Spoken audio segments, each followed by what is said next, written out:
Welcome to the 2022 Economic Forum. We are excited to be here today with all of you. Before we get started, by a raise of hands, who joined us last year for the 2021 Economic Forum? All right, give yourselves a little pat on the back. No matter the circumstances in the last year, the highs, the lows, the in-betweens, it's been another 365 days around the sun. And you've made it here again today. That in itself shows dedication and your willingness to make Lake County a better place.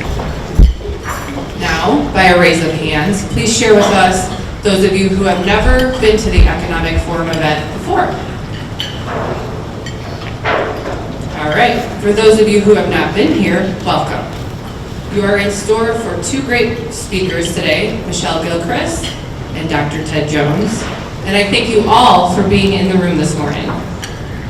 My name is Sarah Bales. I am the director of the Lake County Development Council. We were founded in 1958 to promote industrial development in Lake County. While industrial development and expansion remain principal interests and purposes for us, our other objectives include, but not limited to, promoting the interchange of ideas on county issues and development, uniting qualified persons and appropriate organizations to network and focus on growth in the community, such as an event today, supplying leadership where it is needed, and lastly, helping to establish and maintain economic stability and personal opportunity in an enjoyable environment. With all of those things being said, we would not be able to do what we do without our Board of Trustees. If you are a board member in the room today, please stand.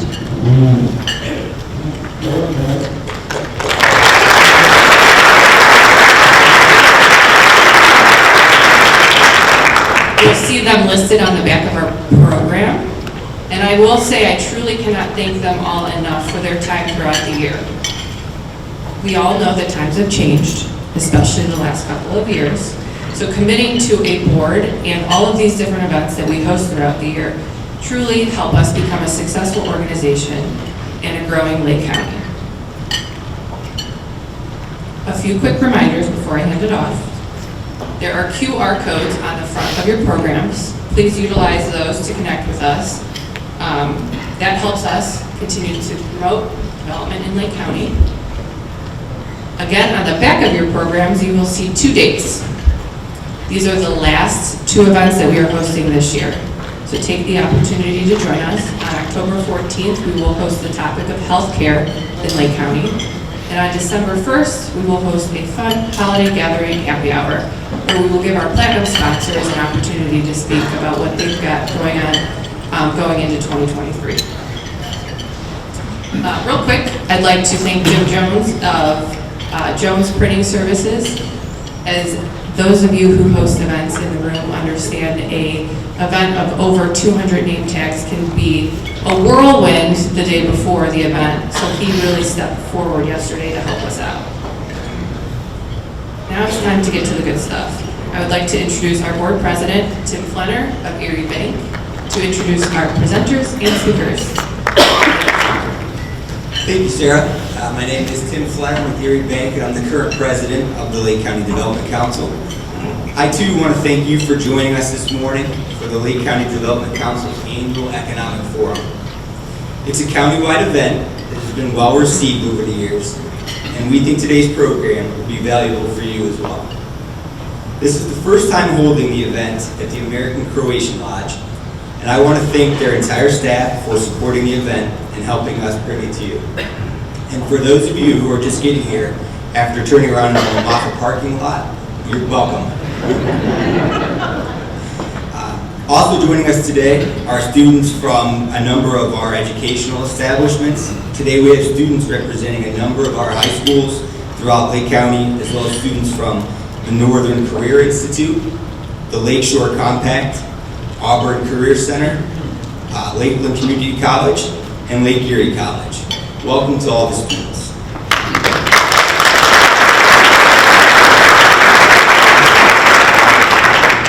Before formally introducing our first speaker, I would like to thank many of you who have made this event possible. 30+ sponsors have contributed to LCDC for this event. Thank you for all responding to our request. Your sponsorship dollars provide us with the majority of our annual operating budget and help us to continue to support our community throughout the year. I want to offer a special thanks first to our gold sponsors. They are Enterprise Door and Supply Company, Global Real Estate Advisors, Lakeland Community College, the Mailish Corporation, Marouz Brothers Construction, Premier Bank, and Stay Fast Products. Our Forum Platinum sponsors are Cardinal Credit Union, First Federal of Lakewood, and the Lake County Health District. And finally, our annual Platinum sponsors are Blackbird, Buckley King, Erie Bank, Team Neo, Jobs Ohio, Universal Metal Products, Lakeland Construction Group, Freedon, Maloney Novotny, Miko, Middlefield Bank, and Mimi. Again, thank you all to our sponsors. Give them a round of applause.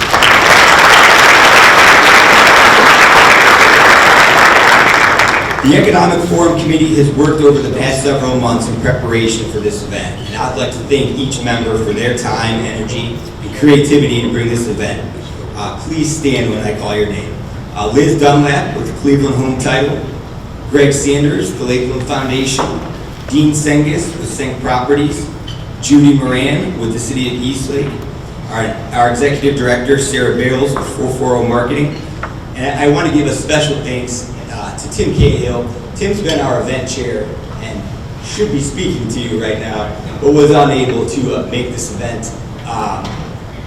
Tim's time and effort and dedication to this event over the years it is really immeasurable, and so we just wanted to give a special thanks to him as well. So to the committee and everyone involved, thank you for your time.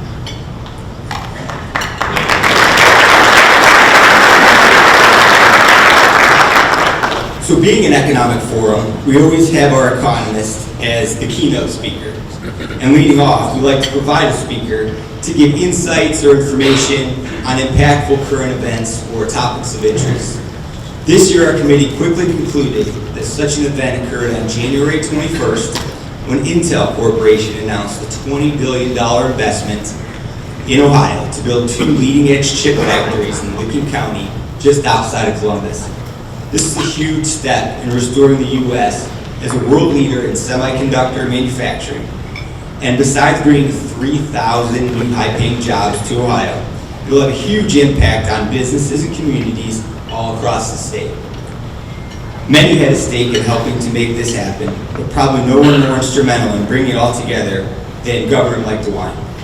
Governor DeWine could not join us this morning due to scheduling conflicts, but we have with us from his office Michelle Gillcrist to share a bit of the story and its impact on all of us. So our first speaker this morning is Michelle Gillcrist. Michelle is a Northern Ohio Regional Director for Ohio Governor Mike DeWine. Her office is located in downtown Cleveland.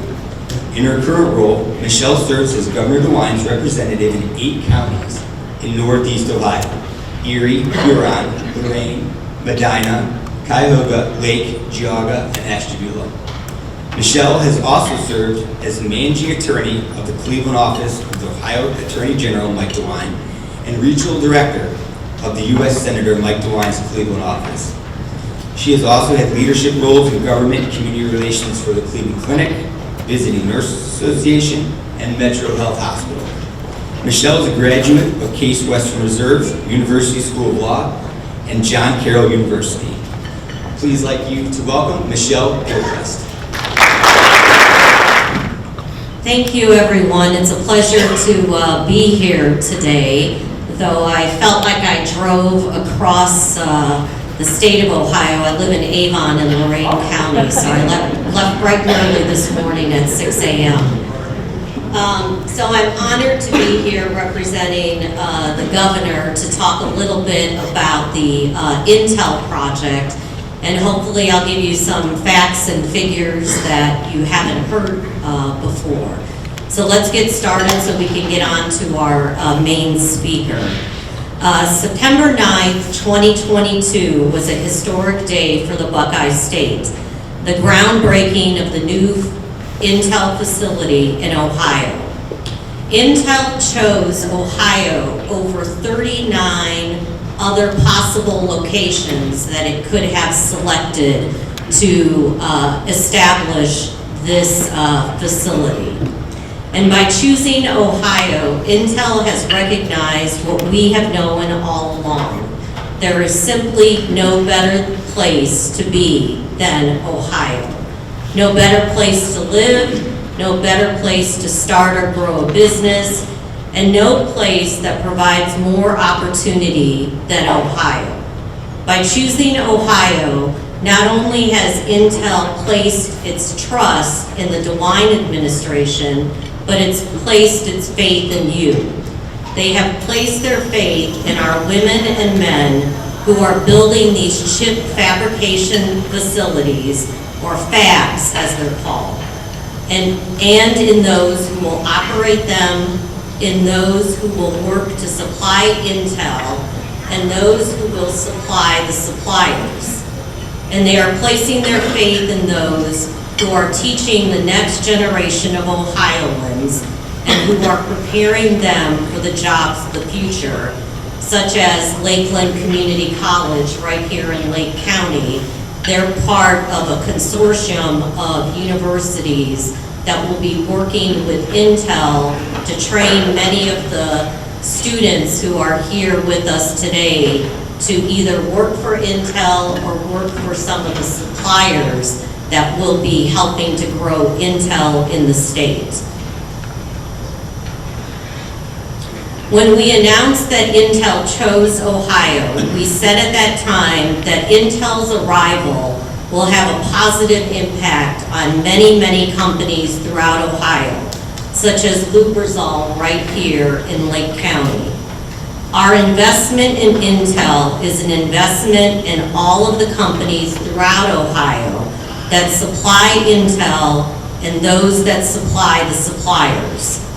Tens of thousands of additional jobs will be indirectly created by supplier companies and businesses supported by the economic activity of Intel employees. The multiplier effect of large manufacturing investments has proven through both academic research and Ohio's real-world experience with previous projects. For example, we have historically seen this with Honda. That plant came on board in Ohio in 1979 with just 64 employees. Today, Honda has 5 plants employing about 15,000 associates. Taking into account Honda's 158 Ohio suppliers, as well as its other economic impacts, economic analysts have calculated Honda's indirect job creation at about 40,000 statewide. So now let's talk about Intel specifically. Intel will invest $20 billion in Ohio to build a new state-of-the-art semiconductor manufacturing facility that will be the most advanced facility of its kind in the world. Ohio competed for and won this new industry sector for the state, one that will provide transformative, generational opportunity to businesses, communities, and families, and supercharge Ohio's economy. More than 150 businesses in Ohio right now are already Intel suppliers, and the project is expected to bring additional new businesses to Ohio to support the supply chain. The success of these companies will create new jobs, fuel growth in other industry sectors, and position Ohio at the center of America's industrial innovation. The project is anticipated to generate more than 20,000 jobs, 3,000 Intel jobs specifically, with the average wage of $135,000 a year plus benefits. To build the facility, it is anticipated that it will take 7,000 construction jobs. So for all those students here today, think about not only maybe working at Intel, but think about going into a trade career, because right now, all across Ohio and all across America, we are severely lacking individuals to work in the trades, and that can be a very satisfying and rewarding career. And it will also result in tens of thousands of additional support jobs, including electricians, engineers, suppliers, and jobs in restaurants, healthcare, housing, entertainment, and more. This will make Ohio a magnet to attract business and talent from across the world, as Ohio will be rightfully viewed as a world center for modern manufacturing. And another thing to think about, which I tried to be promoting as I travel across northern Ohio, is also think about all the people coming to work at Intel and what they might want to do with their families on the weekend. So try promoting Lake County and some of the tourist activities that you have here to Intel to encourage their new employees to come up to Lake County and enjoy Lake Erie and some of the other amenities that you have to offer. Intel is also investing $50 million in Ohio's higher education system, which will help build the workforce that it needs. Our first big mountain to climb in getting Intel to choose Ohio was getting Intel to choose Ohio in the first place. The second big mountain to climb was getting the CHIPS Act passed, and we have members of the Ohio Congressional Delegation to thank for that. And now the next summit that we need to scale is ensuring that America can win and outcompete the rest of the world when it comes to the production of semiconductor chips. A major component of that is to create the greatest ecosystem with the best supply chain and the best workforce. We're working diligently to achieve both of those goals as we speak.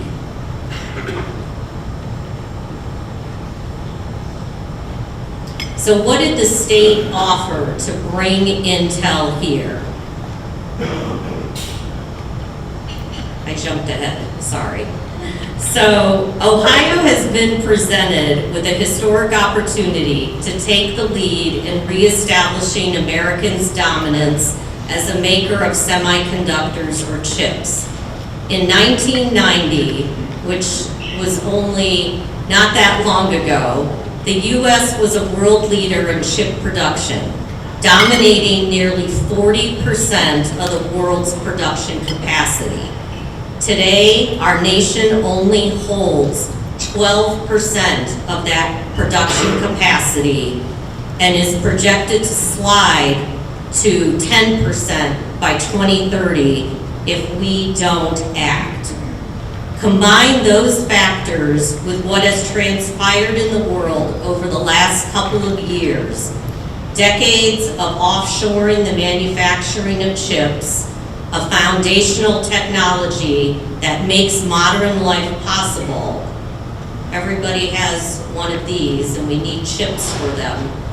To Asia, has stagnated innovation and left our nation vulnerable to supply chain disruptions. Boosting chip production in the U.S.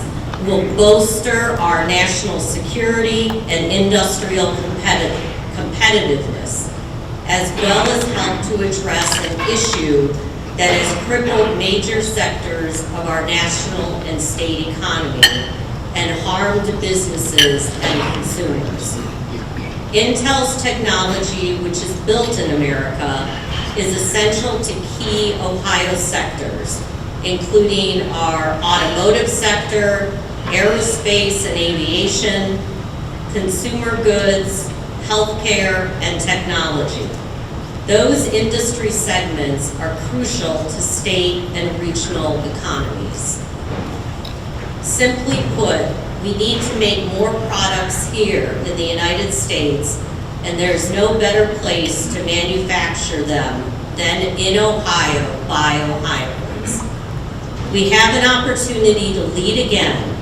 When Intel starts producing semiconductors in Ohio, it will be a signal to the rest of the world that from now on, our essential manufactured products will be made in America. So now we can get to what does the state offer to help Intel make its decision to come to Ohio. To land this historic deal, the state will provide roughly $1.3 billion in direct cash incentives to the company for onshoring manufacturing operations in the amount of $6 million, and to the local community for infrastructure development in the amount of $691 million. This grant will help offset the cost for the company, given that building a semiconductor plant in the United States costs more than 20 to 30% more compared to those built in the Asian market. The grant will consist of a $300 million per fab. 2 fabs are planned as part of the initial phase to be completed by 2025. This incentive is performance-based. If Intel fails to deliver on their commitments, which we're confident that they won't, they will not be eligible for the grant, and any dispersed funds would have a clawback provision. The $691 million investment in local infrastructure that the state is making includes the following: $1.1 million for water and wastewater capacity upgrades, $290 million in road work, as well as $300 million for a state-of-the-art water reclamation system.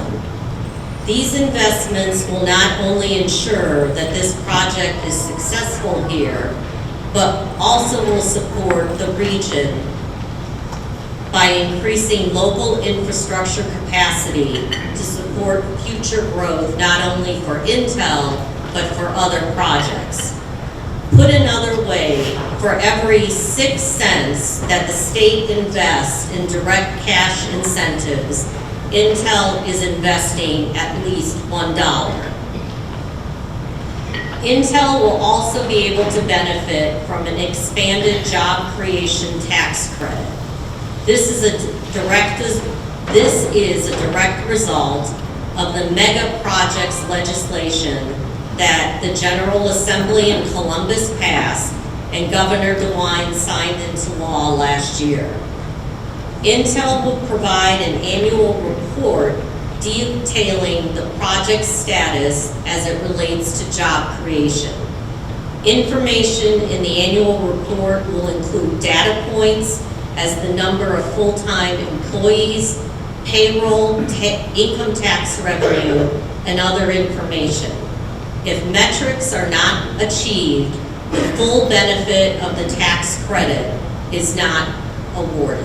So you can see that though the state has put a lot of money into this project, there is a give and take with Intel, where Intel has to put things in and they also have to meet metrics in order to be afforded what the state is offering. So in the days, months, and years to come, there will be many more victories in Ohio because we are investing in and preparing our young men and women for the future. A future that holds great promise, a future that is bright, and a future where all Ohioans can live their American dream. Thank you. Good morning, everyone. Thank you, Michelle, and thank you to Governor DeWine's office for all that information. We appreciate it. I'm Liz Dunlap. I'm with Cleveland Home Title, and I'm also the secretary of the Lake County Development Council. And I also serve on the board that helped put all this together. Dr. Ted, before I formally introduce you, I want to thank you for joining us again from Houston for the 7th straight year as our economist and our keynote speaker for this, our 24th annual economic forum. When Tim Cahill, and he would be introducing Dr. Ted, but he was not able to join us.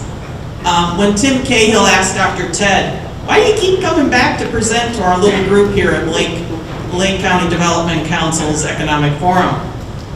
He told Tim, it's because he likes you guys. And we like you, Dr. Ted. So, our keynote speaker today, Dr. Ted Jones, is the Chief Economist, Senior Vice President for Stewart Title Guaranty Company. Dr. Ted addresses the information needs of Stewart Title and their stockholders. He conducts ongoing research and supports economic and financial analysis for the company and its customers. Dr. Ted's recognized specialty is applied real estate research, and he has completed numerous mass appraisal assignments around the world, including more than $3 billion of property owned by the Federal Deposit Insurance Corporation, retail properties, hotels, numerous other special properties, and has given expert witness testimonial on numerous topics related to property valuation issues. And as an accomplished speaker, he typically gives more than 150 presentations on real estate and the economic outlook each year. I called Dr. Ted last week, and he rattled off where he was that week and where he's going this week. I think you were in 4 cities last week, and you have 3 more after this. Rock on, Dr. Ted.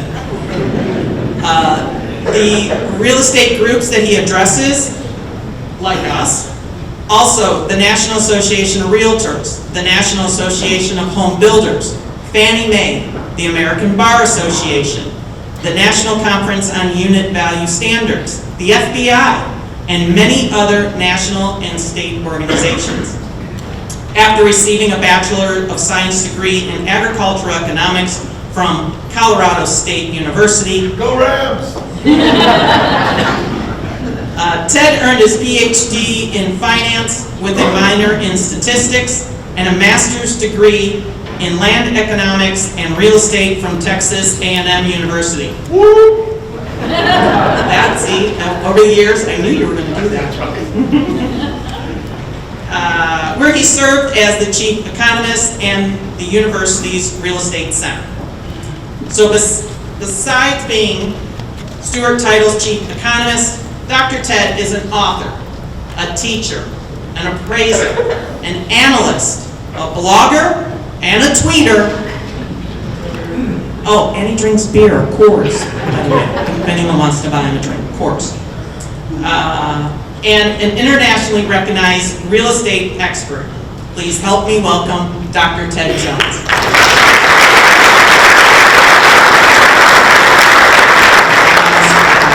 There are cards on your tables and a pen.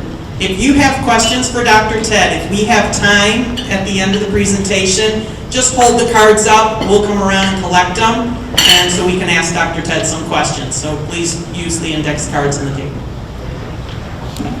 Well, it's nice to be here. It's particularly nice to be here when it's not stinking cold outside.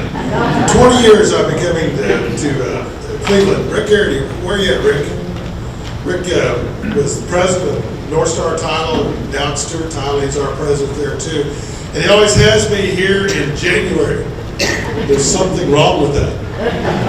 It's nice to see green grass for a change. So every year, I have to come up with a new speech topic in advance, like a year out, there's 3 months out, so I do the graphics. And entering this year, I decided, it's got to be Econ 101. It's all about supply and demand. You know, I've just seen the biggest change in our lifetimes with this pandemic and everything else like that. And I grew up on a sheep ranch. You all heard of Montrose or Telluride, Colorado? Kind of between the two, up in the mountains. My wife grew up on a cattle ranch in Uray, Colorado, known as Little Swiss of America. And because of that, we never ever want to see snow ever again. So I have never experienced lake effect snow. You need to understand this. Of course, I tell Rick Arity and everything else, like, that's 6 hours of snow. I'm not kidding you. One year we were barbecuing outside, even though it was starting to lake effect snow.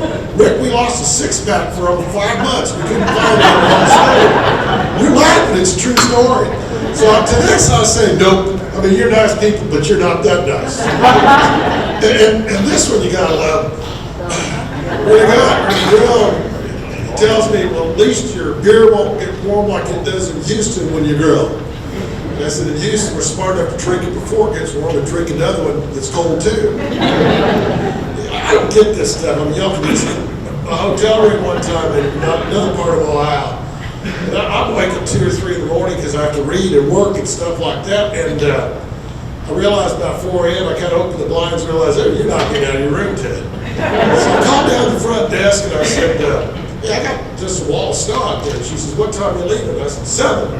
She said, we always have them dug out by 7, you're okay.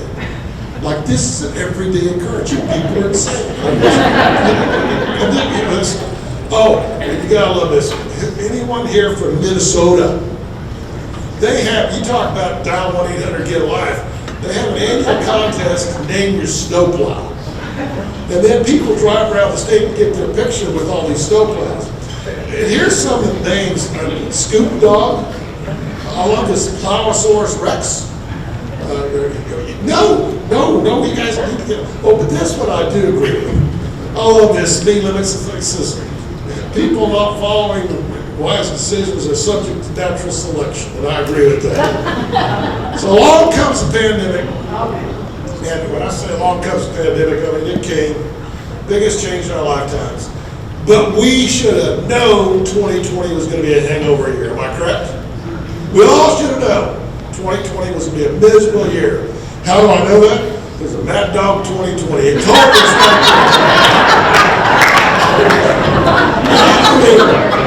did anyone here ever drink Mad Dog 2020? I got 2 honest people in this room. The rest of half of you are liars.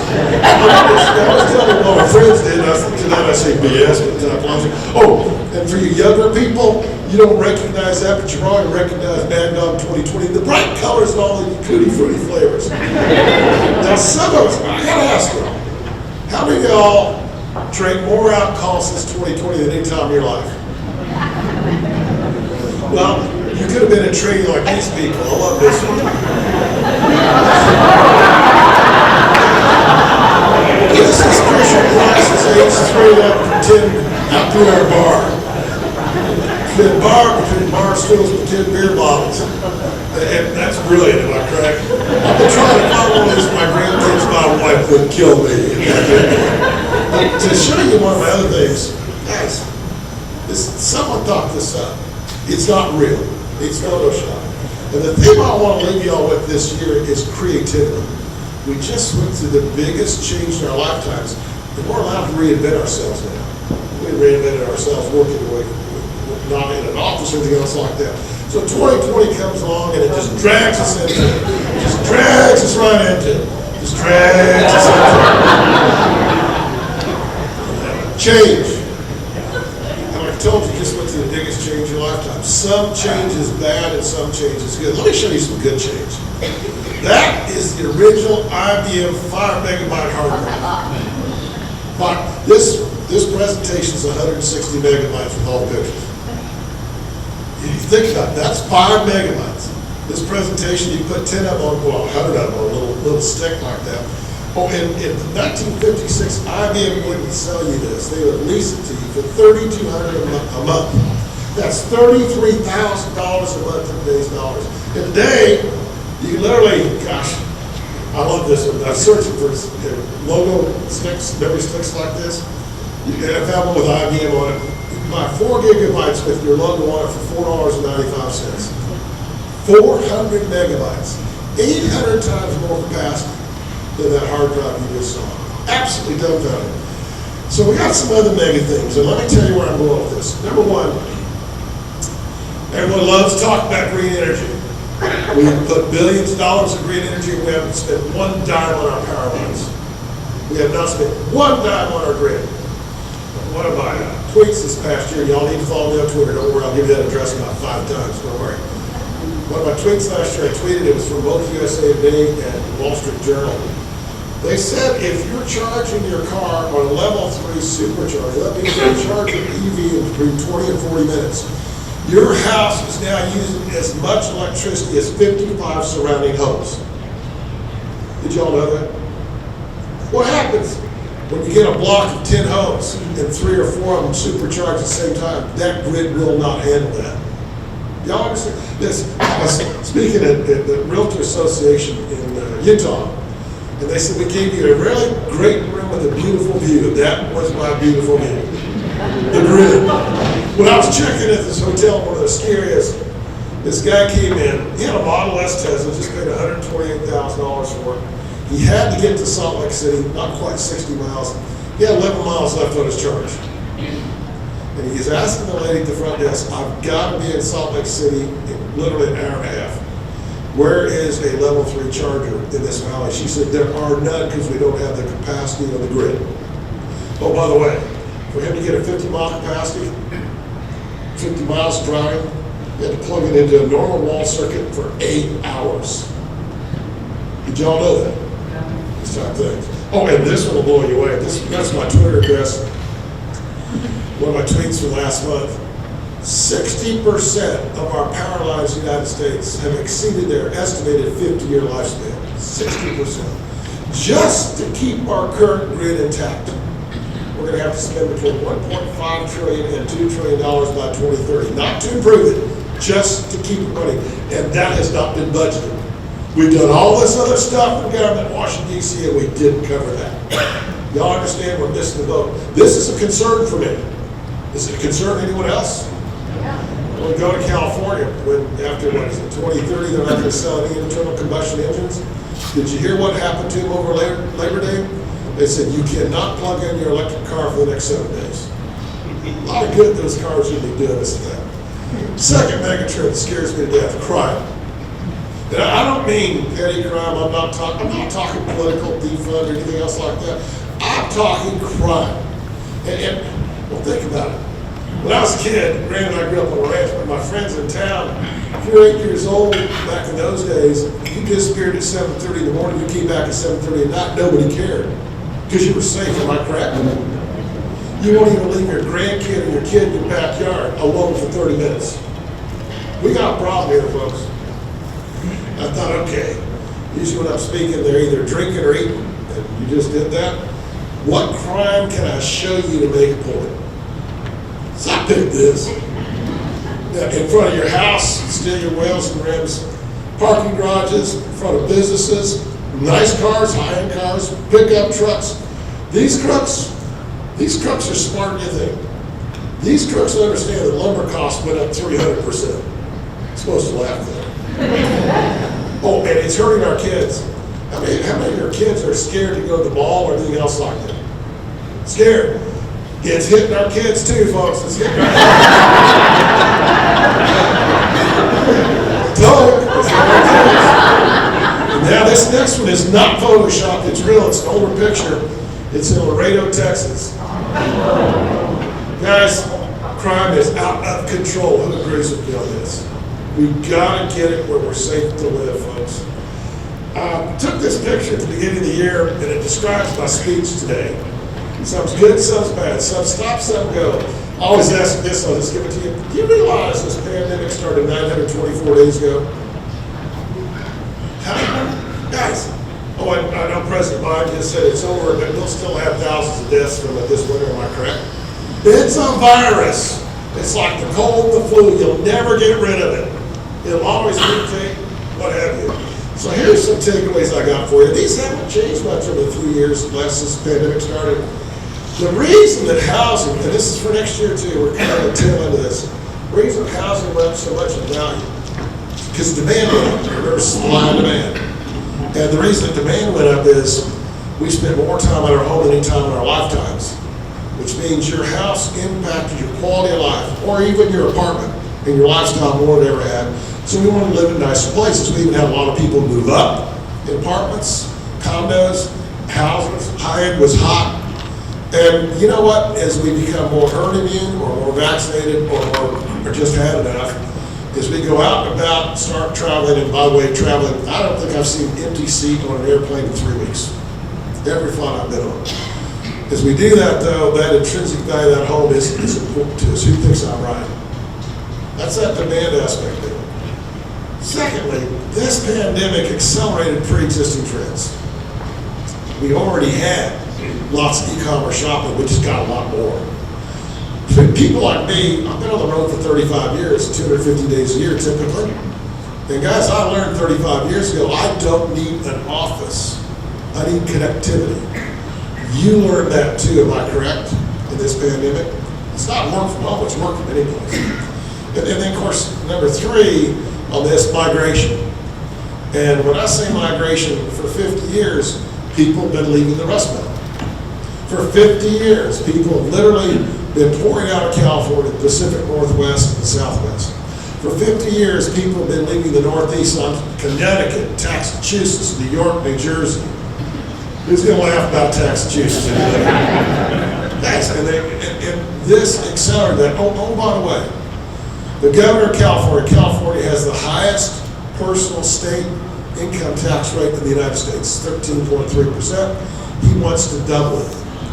If he does, you're going to see a parking lot with a lot of California plates even here, am I correct? You will, folks. So, they say if you do the same thing for 66 days in a row on average, you have a new permanent habit, or 900 plus in count. We're not going back. One of my tweets earlier this year, I surveyed several thousand workers who'd been working in an office before the pandemic. They now work from home or work from any place. They asked them in the survey, what will you do if your company says you have to go back to the office? And 35% said, I'll get a new job. They're not going back, we have this stuff. We sold more commercial real estate last year than any year in history in 2021. How many of y'all knew that? More commercial real estate than any time. Why? Because the stock market is scary to death. I wouldn't buy a bond today for all the tea in China because as interest rates go up, and they're going up, let's be honest about it. Fed's going to announce at least a 3/4% raise this right now, or 100%, a full basis point, 100 basis points. Rates are going no place but up. We'll talk about that. And so you don't want to buy bonds, and I certainly don't want to buy crypto. And the only thing stupid that crypto is NFT. And I'll tell you this for a reason. I'll put that up front. I'll make a point of it. So we buy commercial real estate because commercial real estate historically performs extremely well in highly inflationary periods. Because rents go up, guys. We sold a record amount of apartments last year. And I've said since literally March, we're in recession. And I don't care what political persuasion you're on discussing with both parties, I'll just put that up front. Guys, the last 10 recessions have had inverted yield curves. That means short-term rates are higher than long-term rates, which is what we have today. The last 10 recessions have had, you gotta love this one, 2 consecutive quarters or more of negative GDP. We have that. And I don't care what political moniker you have, we are in a recession. To me, a recession is defined as negative GDP, and that's what we have right now. So here's my forecast from a year ago, July, and then some since then. I said sometime in the last 12 months, up to 14 months ago, the stock market will drop 15 to 30%. I said that total value of crypto will drop 80%.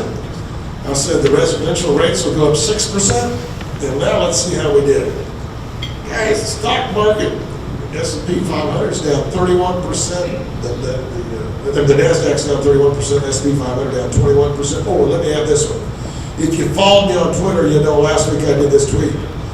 I reported a note to all of its investors from Goldman Sachs stating that if the Fed goes to where they're going to go, they're going to push up the unemployment rate. to slow down the economy. If they go to a 5% unemployment rate, they said that the S&P 500 will drop another 17%. If they go to a 6% unemployment rate, it'll drop another 27%. We're not done yet. That's scaring me. So we're kind of on the leading edge of this thing. Crypto is down 67.7%. Some of it's now completely worthless. And interest rates last week, 6.02%. So not a bad forecast. Recession, we're in one. That's a little different one thus far. We haven't lost jobs many, unless, is anyone in here a mortgage lender on residential properties? You might be the one left. You'll see that. But other than mortgage lenders, we haven't lost many jobs yet. I'll show you that in a second. Negative GDP, 2 consecutive quarters. Now, the reason it's really negative GDP is they report it on an annualized after inflation basis. And when your inflation is running more than 8%, it's hard to grow economy 8% to make up for that inflation. Inflation to me is the real culprit here in all this stuff. Now, every year the Census Bureau looks at all 50 states. They forecast what the population of each is. Last year was the lowest population growth in the history of the United States of America. Lowest, 1/10 of 1%. This, you get states like Idaho, for example, on this thing, they grew 2.9%. Y'all lost 1/10 of 1%. You actually lost population last year. Period. Here's what I call the big losers. You're not a loser for these states. These states are just losing people. I mean, look at, I know DC's not a state, they lost 2.9%. One of the estimates is in Manhattan, if you look at before the pandemic, February 2022, as of today, they lost 5.9% of their total population base in Manhattan Island. Because they're moving elsewhere, going different places. Jobs and everything. I want to put what this pandemic did to us in perspective. Look at the trough on the left. That's the Great Recession. In 24 months from October, in 24 months from 2008 to 2010, we lost 8 million jobs, and they call that the Great Recession.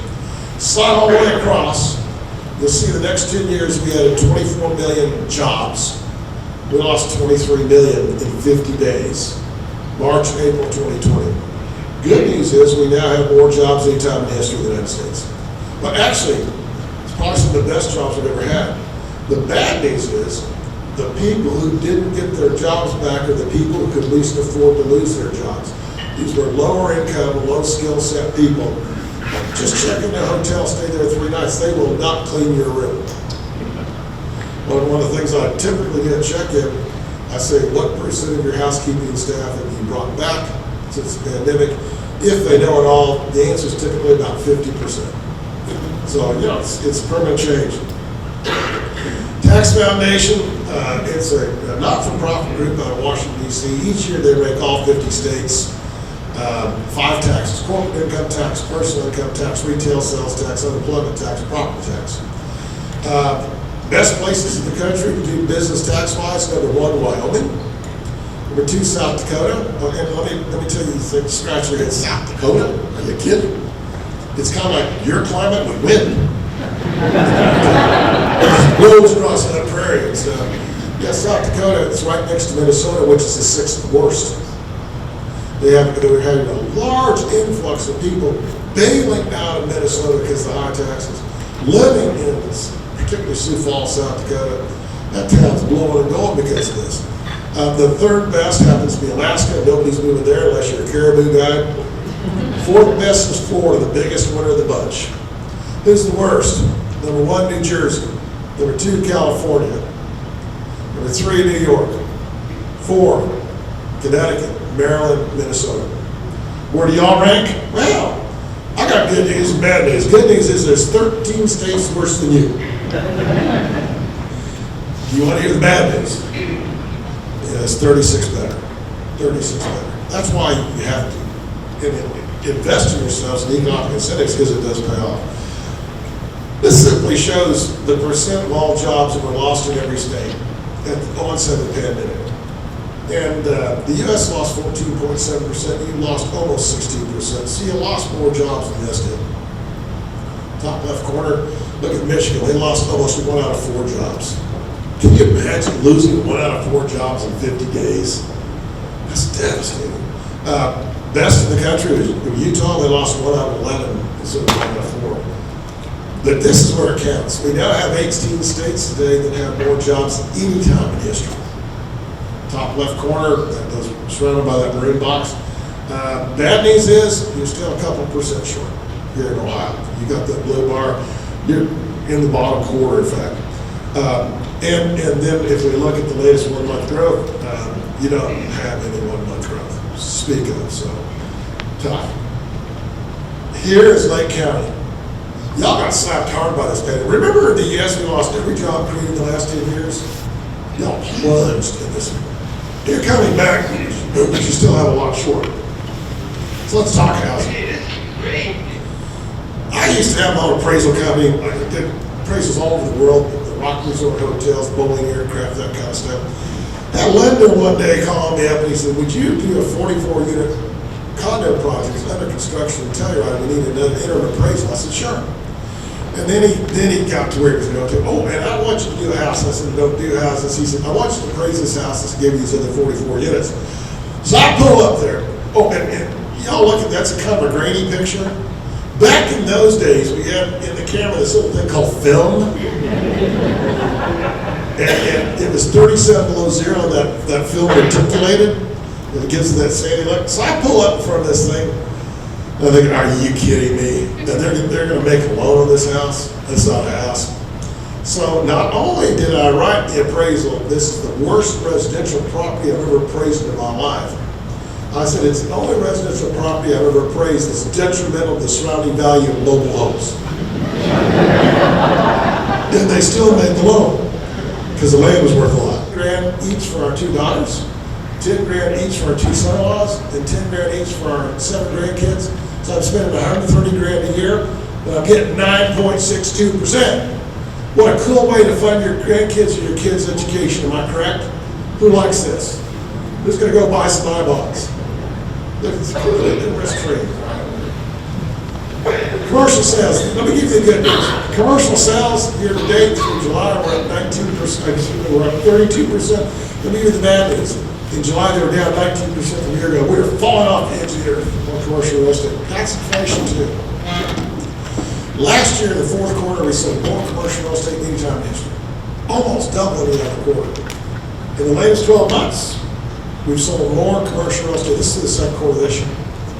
More commercial real estate than any time in history, but it makes sense because it's one of our best inflation hedges. I'll kind of show you that in a second. And if you want to look at Cleveland, you actually sold more back in 06 or 07, somewhere there. But again, you've had a good run on commercial real estate, so people are invested in that. Let's talk apartments. I love this picture. I've been seeing this picture for 14, 15 years, and I thought it's a good time to use it.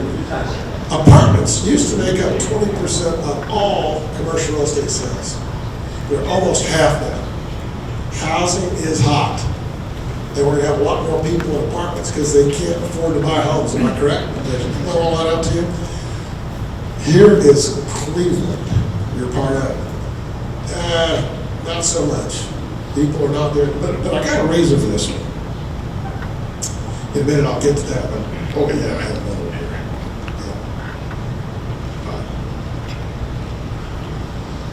here. The average apartment rent in the U.S. in the last 12 months is 23%. Rent, I just told you how much the other was.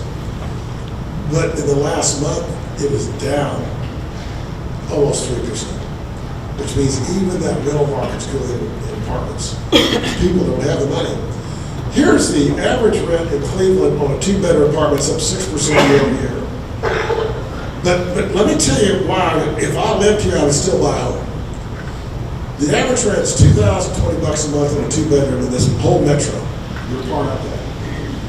That payment on a 2-bedroom apartment at today's interest rate, you could borrow $336,000 and pay it off over 30 years. I'd buy a house every day. Y'all follow my logic? Rather than rent, y'all see the economics of this? I show this to every person that walks in real estate brokerage. Did you know if your average rent in Cleveland, you'll pay the principal and interest on a typical home in Cleveland? That's pretty amazing, guys. Housing still to me a great investment. And then, just to give you an idea, I'm not a big government fan. I don't like big government. I like government, because we need government. We have to have it. It's essential for our lives. But the National Association of Home Builders and the Multifamily Rental Council, they did a study, and we're not talking, they didn't include building codes on apartments. They did include things like you're going to have to donate so much parkland, you're going to have to do an elementary site, you're going to have to charge you an impact fee to develop your lot, all this other stuff. They said if we got rid of in densities, see, I live in Houston, Texas.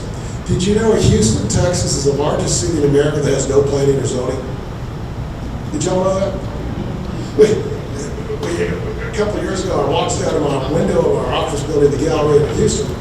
Guy built a $60 billion apartment project. Went down on Thursday, applied for his building permit, got it Tuesday morning. How long would it take you here? Well, by the way, yeah, Houston's screwed up. Your city's just as screwed up, trust me. And you pay for that.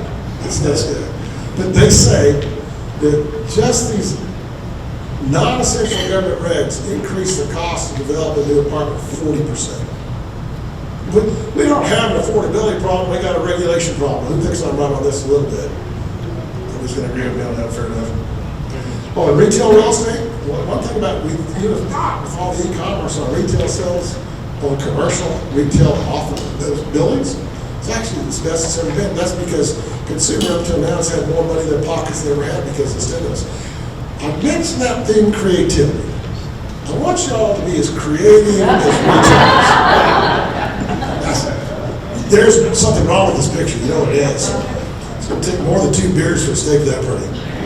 And for ladies, y'all need some wine with that one too, am I right? Oh, and you want to talk creativity? How many of y'all are going to save up your Amazon Prime boxes and make a Christmas tree this year? Creativity. Here's a little dilemma we have. $635 a month extra just to exist because of inflation. Retail spending makes up 70% of GDP. Wow. GDP is the value of all of our goods and services we produce, and it's been flatlined for over a year. And one of my latest tweets said it was a forecast from the group. They think that our holiday sales this year will be flat again. And it'll actually be negative after you adjust for inflation. Wow. We still buy a lot online. Still buy a lot online, guys. That's our e-commerce sales, not including real estate, but it includes it's normal stuff to buy online. I told you last year about how we're changing how we buy. PF Chang's last year, who's been to a PF Chang's, right? They opened 50 new PF Chang's takeouts. There's not a seat inside the building. You order it, you go in, you grab it off the counter, pay them, or if you haven't already paid them, there you go. Slotsky's, they kind of lead this. You're looking at the new concept Slotsky's. It's got a drive-up window and a walk-up window. There's no other way a customer can get inside. This is true. You didn't think this is true. Guys, we're going to see more and more conversions. Let me tell you where billions of dollars will be made. We're going to convert a bunch of office buildings probably to housing. We just did a title policy on a big 18-floor office building in Boston. By the way, when they checked the Castle security card key system, on an average day, 3% of the people were in the building. And the owner's converting it to 18 floors of lab space because there's a big lab space shortage. He's already pre-leased over 80% of it. Wow! We're going to Google and Amazon have converted 38 super regional shopping centers to industrial distribution centers. This is going to be the new big trend. I wouldn't ever own a commercial real estate without a drive-through, ever again, because we're a drive-through society. This is in Germany, and no, I did not go to McDonald's in Germany and eat a burger, but they sell beer at McDonald's in Germany. How many of y'all knew that? Anybody? Germans are smart enough they could name that drive-through McDrive. Every McDonald's in the U.S. should be named McDrive. Who thinks I'm right? Creativity. Oh, and you gotta love this one. Drive-through everything. Drive-through haircuts. Chipotle's new digital kitchen. Drive up window, walk up window. Are you getting the trend yet? Getting the trend yet? Well, you gotta love this one. Chipotle on their regular kitchens, not their new digital kitchens, the first drive-through they put in was in 2018. And what they learned was every Chipotle store with a drive-through, regular Chipotle store, sold 15% more than those without. I just enhanced my commercial real estate value 15% by just putting a drive-through. And you need fewer parking spots, so you can use smaller lots. Have you all seen the new Taco Bell drive-through? This is in Minnesota, 4 drive-through lanes. Oh, and the first one is order and pay. The other 3, you've already paid and ordered on your app. You go up, you flash it, press the app button, and down this little food elevator comes your sack. Pretty amazing. Things are different, things change. Oh, and then during the pandemic, talk about reinventing yourselves. Guys, this couple from the Midwest, they've never been to Colorado. They always wanted a vacation there. They decided, kind of onset of the pandemic early on, we're going to move to Colorado. Put their house in the market, sold it, went online, sight unseen except for the virtual tours, bought a house in Colorado, e-signatures, remote online notarization, all this other stuff. They drove and they were a little bit late. They knew they had to go to the closing, because their interest rate lock was going to expire. And we met them out the truck with the clipboard, put on masks naturally, brand new pin, you open up, wet signatures. Our closings now can take as little as 5 minutes. They used to take several hours. One of our most expensive people are closers. Instead of doing 1 in the morning and 1 at night, sometimes they can do 10 an hour. Do you all understand how you get to reinvent yourselves now? Run with it, folks, run with it. Creativity, and I'll finish up. I've never been to Italy. Anyone ever been to Italy in here? Leaning Tower of Pisa? Who's been to Leaning Tower of Pisa? You have the picture of you holding it up? You do, right? Are you as good as this lady on the left? That's creativity. The guy on the right, he's just bored. He's Ohio, and you never know, I should have said that. You want to know how the elevator kicked this up? There it is, elevator kicked up right there. And who can pass the dogs? And these 2 guys, they stole the show. Great to be back. Great to have you here. Thanks for putting up with me.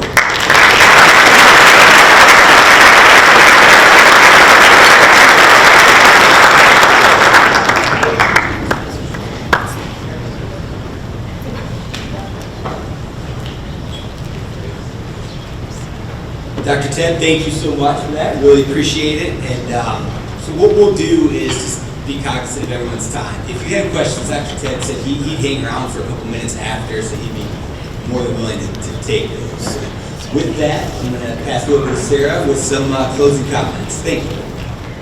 When did you become involved with economics? Oh, yeah. I'm Ted C. Jones, Chief Economist for Stewart Title. When did I become involved in economics? It's kind of weird. My undergraduate degree was in ag economics. I grew up on a ranch in the mountains of Colorado. But my master's degree was land economics and real estate. And then my PhD, I'm going to tell you all this, finance instead of economics. PhD's in finance with a minor in statistics. And why did I do that? Because what I found out was when I was doing it, the average new assistant professor of economics made $32,000 a year, and the average new professor of finance made $76,000 per year. So the economics are you're better off being a finance major than an economics major. And we wanted to ask about your book that you wrote, and we heard that you wrote a book. Oh gosh, first book that we did was a dictionary of real estate terms. The second book was an appraisal course from one of the appraisal designation institutes. And I would encourage you to be creative. And my theme is, those y'all just heard of me, we gotta be creative in how we do our business. You know, you can write a book any place 24 hours a day. And if it's any good, it'll sell. And I was going to ask you a question, like, would you recommend being involved in real estate as a young person? Would you recommend going into this? Oh, I love that question. When I recommend people be involved in real estate, you know, real estate used to be a career that you evolved to. We had a large number of school teachers, what have you, became real estate, what have you. Today, though, with programs like Texas A&M has and Masters in Land Economics and Real Estate and stuff, it's It's a professional career with an unlimited future. You know, God isn't making any more earth. There's limited capacity, and I'm excited about it. Real estate isn't just brokerage. It's property management, it's consulting, it's rent, all the things that we do in real estate. So I think real estate is a great field to go into.